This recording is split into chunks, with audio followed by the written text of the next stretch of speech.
7ই September শনিবার বিকেল থেকে সন্ধে পর্যন্ত আসন্ন বিশ্ব নবী দিবস উপলক্ষে একটি বিশেষ সভার আয়োজন করা হয়েছিল। হাজির ছিলেন পুলিশ বিভাগের সার্কেল ইন্সপেক্টর চয়ন ঘোষ, ইন্সপেক্টর শামীম খান, রাখে ইসলাম সমাজ কল্যাণ সোসাইটির কর্মকর্তা, প্রতিনিধি সদস্যরা, রাজনগর থানা শান্তি কমিটির প্রতিনিধি সদস্যবৃন্দ প্রমুখ। নবী দিবস যাতে শান্তিপূর্ণভাবে পালন করা যায় সে বিষয়ে আলোচনা হয় বৈঠকে।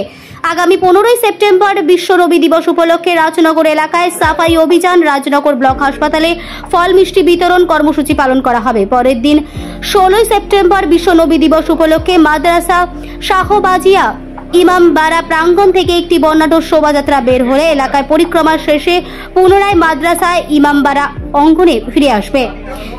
মিলাদ ফাতেহা, বিশ্ব শান্তির জন্য দোয়া প্রার্থনা, সিন্নি বিতরণ প্রভৃতি কর্মসূচি থাকবে। পরিচালনায় ব্যবস্থাপনায় রাজনগর রাহে ইসলাম সমাজ কল্যাণ সোসাইটি।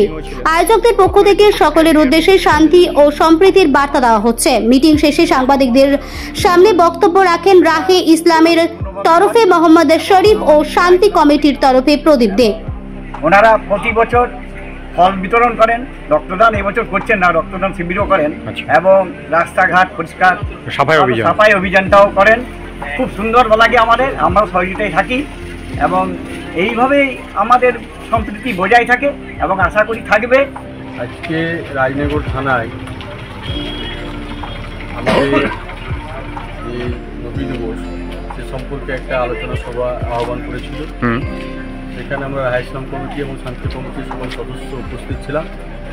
আলোচনা হলো যে বিভিন্ন গ্রাম থেকে যে জৌলুসগুলো আসবে সেগুলো যাতে ঠিকভাবে রাজনগর বাজার পরিক্রমা করে আবার পুনরায় রাজনগর শাহবাজিয়া মাদ্রাসায় এসে উপস্থিত হয়ে শান্তিপূর্ণভাবে দোয়া খেল করে সিন্নি বিতরণ হয়, সেই বিষয়ে আলোচনা হলো।